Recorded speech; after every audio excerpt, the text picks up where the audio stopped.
ce qui arrive à votre corps lorsque vous buvez de l'eau sale.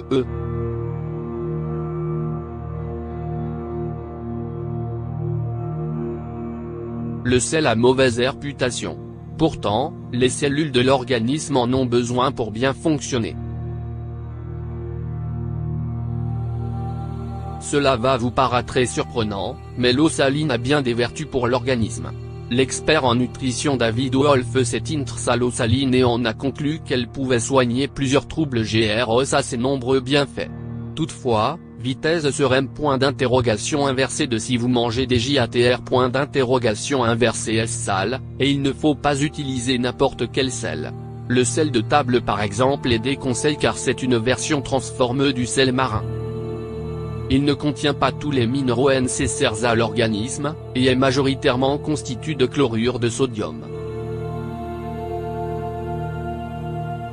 Le sel de table peut, négation logique très dangereux pour la santé, provoquer des troubles comme la rétention d'eau, les os de point d'interrogation inversés mais, gonflement d'un organe en raison de l'accumulation des liquides, ou encore l'hypertension. C'est dit l'inverse, le sel marin et le sel rose de l'Himalaya sont riches en minéraux comme le magnésium, le calcium ou encore l'iode, essentiels à la santé.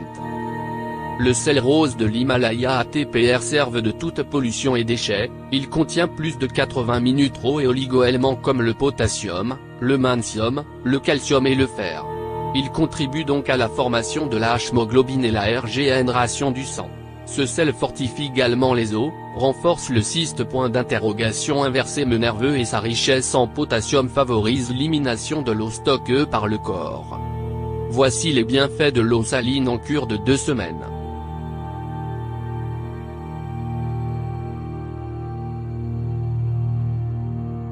Boire de l'eau lane avec du sel rose de l'Himalaya et est efficace pour purifier l'organisme.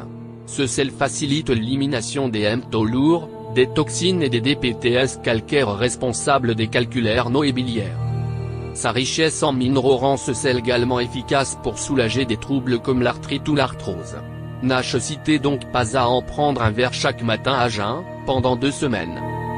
L'eau saline est riche en magnésium et a des propriétés laxatives, elle peut donc soulager des troubles comme la constipation et activer le transit intestinal pour l'expulsion des déchets. L'hydratation.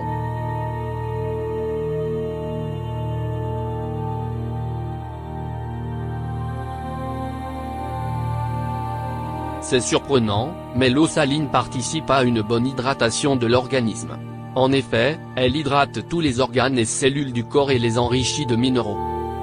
Selon le nutritionniste David Wolf, une carence en sel garde l'organisme sous hydrate en permanence.